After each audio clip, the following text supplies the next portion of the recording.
எல்லாருக்குமே வணக்கம். இன்னைக்கு என்ன கதைக்கு போறேன்னு சொன்னா ஒரு புக் கொண்டோட ரிவ்யூ பத்தி பார்ப்போம். அந்த புக்கோட பேர் அந்த நாள் ஞாபகங்கள். பாருங்க, புக்கோட நேம பாத்தீங்கன்னா அந்த புக்கோட கவர் பேஜ்லயே அந்த நாள் ஞாபகங்கள் ஊசலாடுகிறது.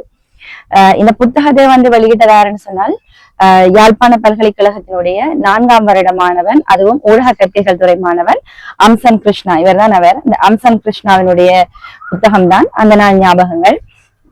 நான் அவருடைய புக் படிச்சிருந்தேன். நான் உண்மையில ஒரு அமேசிங்கான புக்கா இருந்தது. ஃபர்ஸ்ட் அந்த அந்த நாள் ஞாபகங்களுடைய அந்த நூலை யாருக்கு அர்ப்பணிக்கிறார், எப்படி வெளியீடு செய்கிறார், உள்ளடக்கம், வாழ்த்துறை, அணிந்துரை, ஏற்புரை, முன்னுரை, எண்ணுரை எல்லாமே தாண்டி இங்கால வந்தோம்னு சொல்லி சொன்னா அந்த நாள் ஞாபகங்கள்ல அவர் முதலா கதைச்சிருந்த விஷயம் கெசட்டுகள்.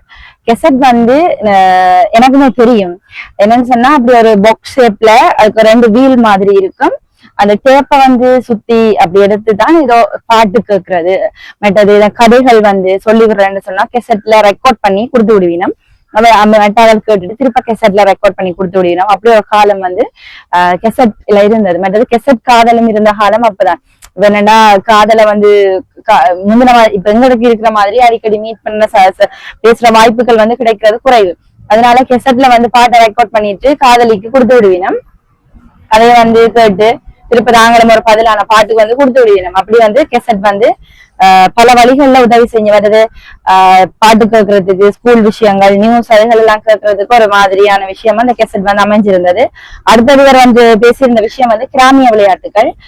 கிராமிய விளையாட்டுகள் உண்மையிலேயே பருகி வந்துட்டு. என்னுடைய காலத்துல நான் சில விளையாட்டுகள் விளையாடினேன். அந்த கிட்டிப்புல்லு, கிளித்தட்டு அப்படியான விளையாட்டுகள் விளையாடி இருந்தேன். இவர் நிறைய சொல்லியிருந்தார். பேணிப்பந்து, மற்றது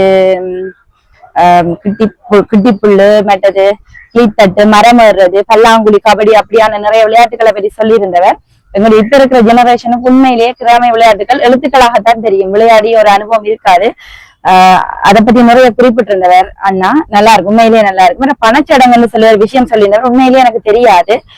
நான் நினைக்கிறேன் எங்க இடங்கள்ல அப்படி பண வரவு கொண்டாட்டம் அப்படி செய்யறதுதான் இந்த பணச்சடங்கு மேபியா இருக்குமென்னு சொல்ல. ஒரு ஃபங்க்ஷன் சொன்னா அந்த ஏரியா ஆட்கள், சொந்த பந்தங்கள் எல்லாம் வெளியூர்ல இருந்து அவைக்கு அதை பணத்தை கிஃப்டா கொடுத்து அவைன்ற ஒரு முன்னேற்றத்துக்காக உதவி செய்யற ஒரு விழாவா அந்த பணச்சடங்கு செய்யறது.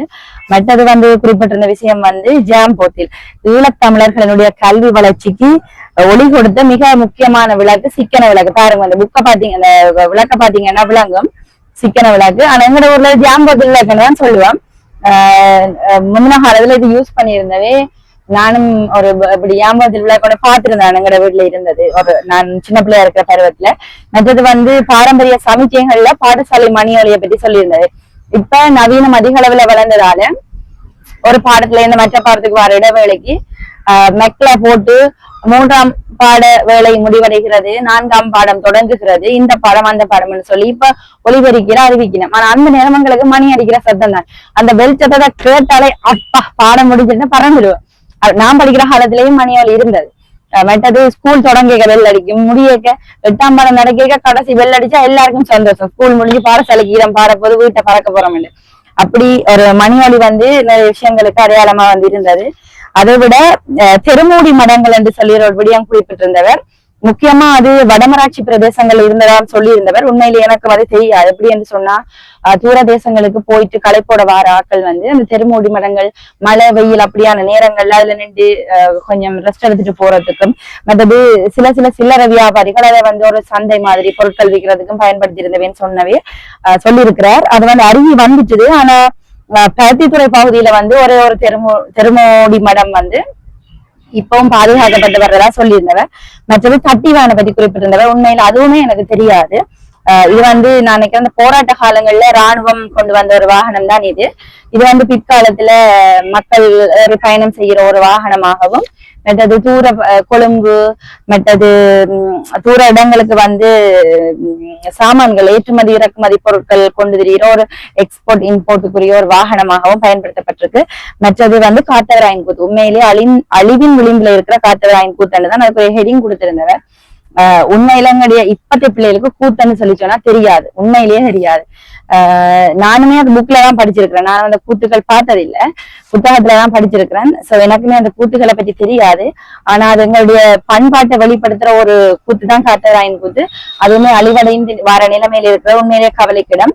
மற்றது வந்து மாட்டு வண்டியில பத்தி குறிப்பிட்டிருந்தார். மாட்டு வண்டியில் எங்களுடைய பண்பாட்டு சின்னம், ஆனா நாங்கள் அதை பயன்படுத்தாம விட்டதால அதுக்கு ஒரு டிமாண்ட் இப்ப கூடிட்டு. இப்ப மாட்டு வண்டியில ஒரு பொம்பளை மாப்பிள்ளைய எல்லாம் முந்தி அப்படிதான் கொண்டு திரிவினோம். இப்ப மாட்டு வண்டியில பொம்பளை மாப்பிள்ளைய கொண்டு திரிகிறது, கல்யாண வீடுகளுக்கு கொண்டு திரிகிறேன்னு சொல்லி சொன்னா அதுக்கு நாங்க லட்சக்கணக்குல காசு கட்டி தான் மாட்டு வண்டியில் வாங்க வேண்டியிருக்கு. ஏன்னா இதனுடைய பண்பாட்டு சின்னங்களை நாங்க பாதிக்காம விட்டுட்டு அதனுடைய முக்கியத்துவங்களை துளைச்சிட்டோம். அதனால நாங்க காசு கொடுத்து வாங்க வேண்டிய ஒரு துர்பாக்கிய நிலைக்கு தள்ளப்பட்டிருக்கிறது கவலைக்குரிய விஷயம்.